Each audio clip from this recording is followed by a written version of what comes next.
Terry and the Pirate.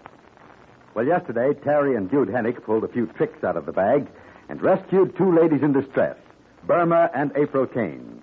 They were being threatened by one of the Dragon Lady's men who was disguised as a Chinese general.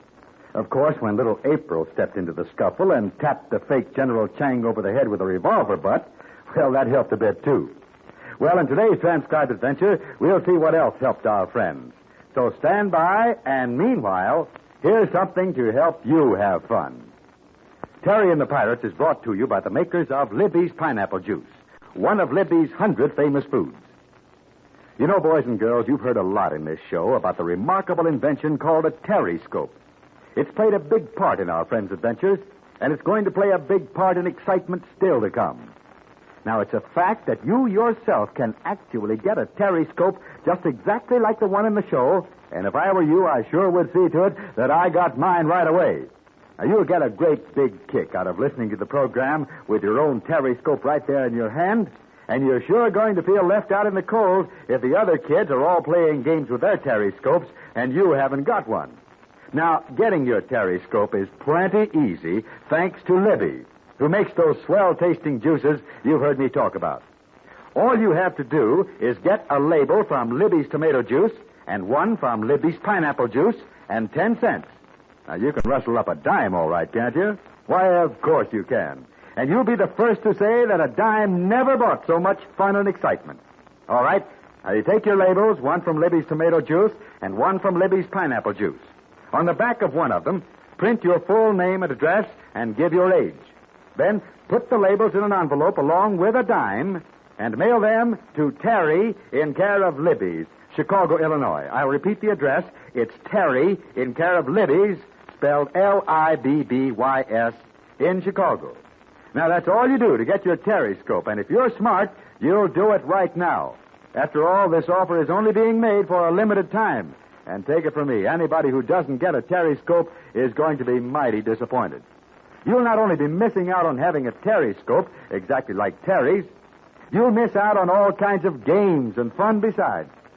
Why, say, the treasure hunt game alone is a wonderful thing to have. And don't forget, there's a crazy picture game, too, that's about the funniest thing you ever saw. And one of the biggest features of all are the secret codes. You can actually write messages to your friends in the same Chinese code that Terry taught to Connie.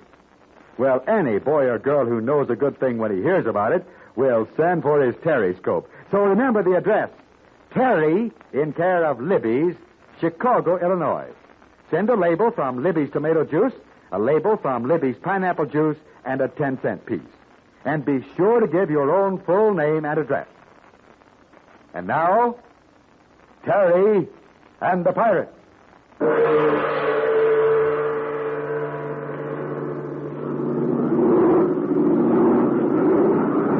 Yes, that's Dude Hennick's big American-made plane. The plane he flies for the Chinese Army.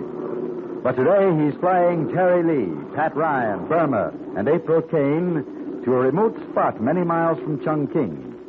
Our friends have the precious radio transmitter with them, and they hope to reach the secret Army headquarters before any more bad luck befalls them. Dude is at the controls. Young Terry is in the navigator's seat beside him. Handsome Pat Ryan is nearby, trying to get comfortable. The beautiful blonde Burma is hunched down in the seat, trying to sleep. And little April Kane is asleep. Say, Pat, do you think Connie will be all right? Sure, he'll be all right. Connie has a lot of friends in Chongqing. He didn't want to make this plane trip with us. In a few moments, we'll be hopping over the invaders' lines, and nobody wants to dodge anti-aircraft fire.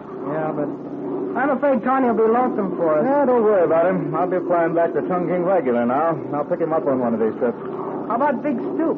He'll be in Chongqing soon. If he gets away from Mutong with his life. Well, I'll bring both boys, Connie and Stooper.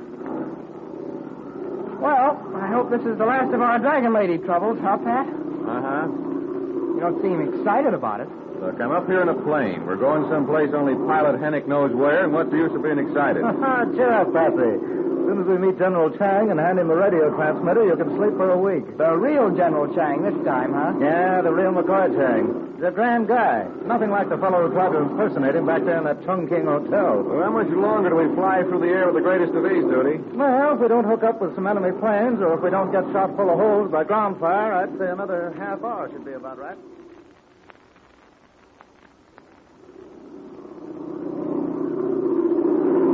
See those small puffs of smoke down there, gents?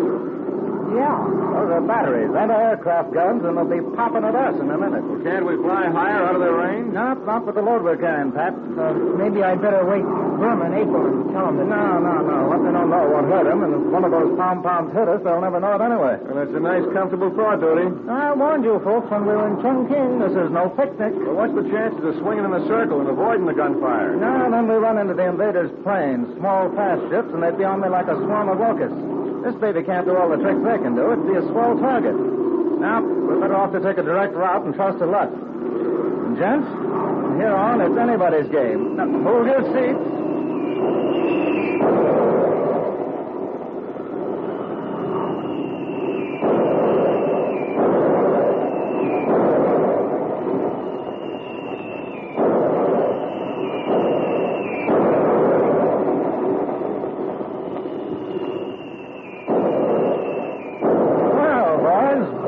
Baptism of fire in a great big way.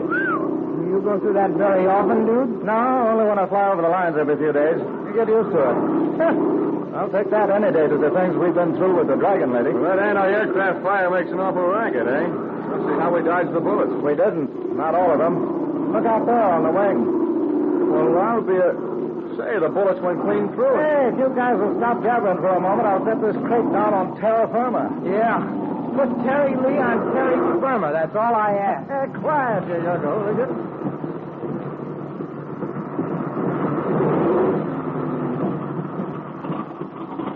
Well, if the gals aren't awake for this time, I'll eat my hat. Come on. Let's meet the real General Chang and settle a few things. So this is the invention? Yeah, we owe you a great debt of gratitude, Mr. Hennick. No, I didn't do much, General. You better thank these friends of mine, Pat Ryan and Terry Lee. Oh, dude, we didn't do anything. Yes, we did, Pat. All of us did. We went through a lot to get this invention here. But we don't want any thanks, General Chang. It shall be so, Mr. Lee. But in turning this amazing device over to the Army, you have given us a remarkable form of communication. Well, is it so important in this war over here, General? The most frequent cause for lost battles has always been the failure of communications. Napoleon met disaster at Waterloo because of that. In the World War I, the failure of communications caused artillery fire to shell its own infantry. And a small radio transmitter like this will help Many small transmitters like this will certainly help us.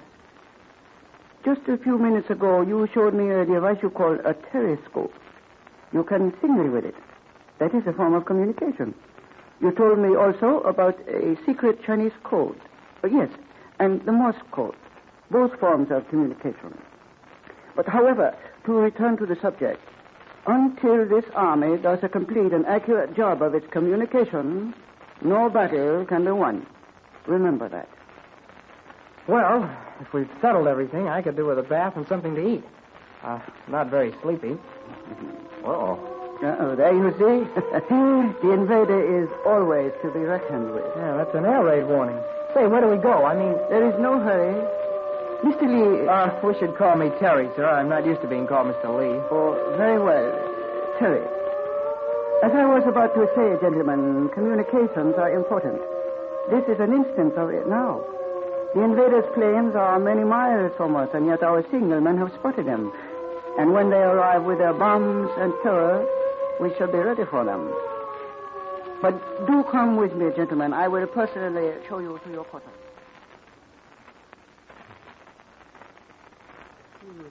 Must be rather late. What time is it? I don't know. Must be getting on toward morning.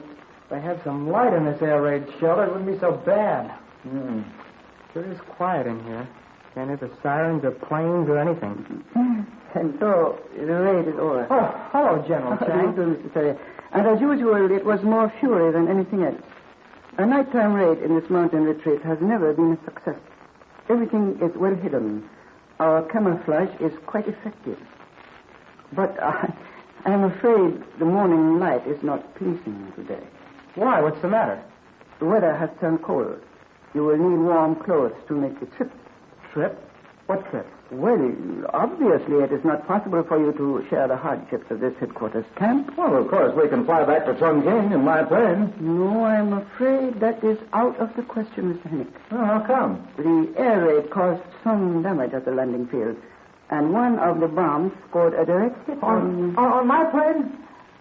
Unfortunately. Oh, say now. That's tough, dude. But there is a small town about 40 miles from here, back in the mountains.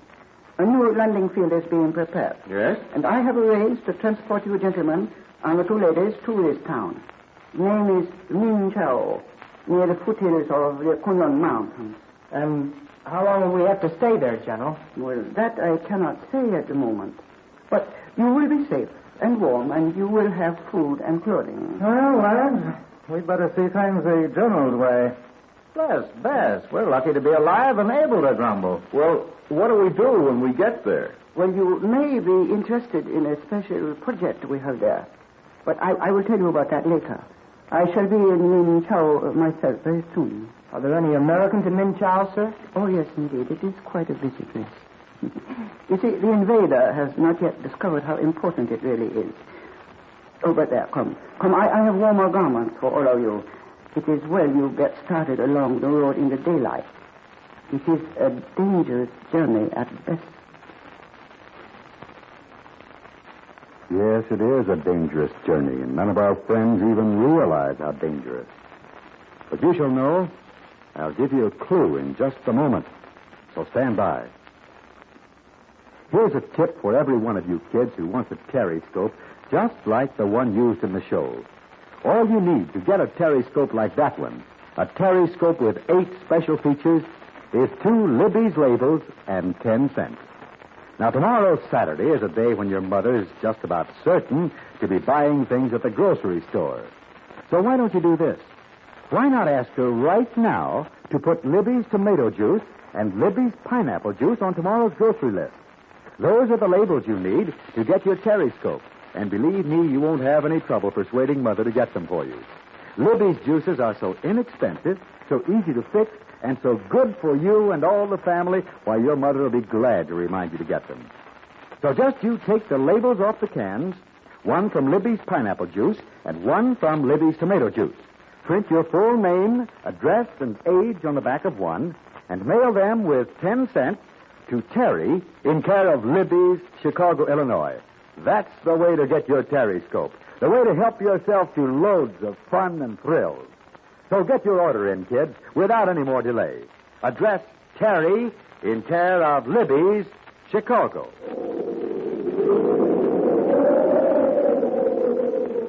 There, that's your clue, friends.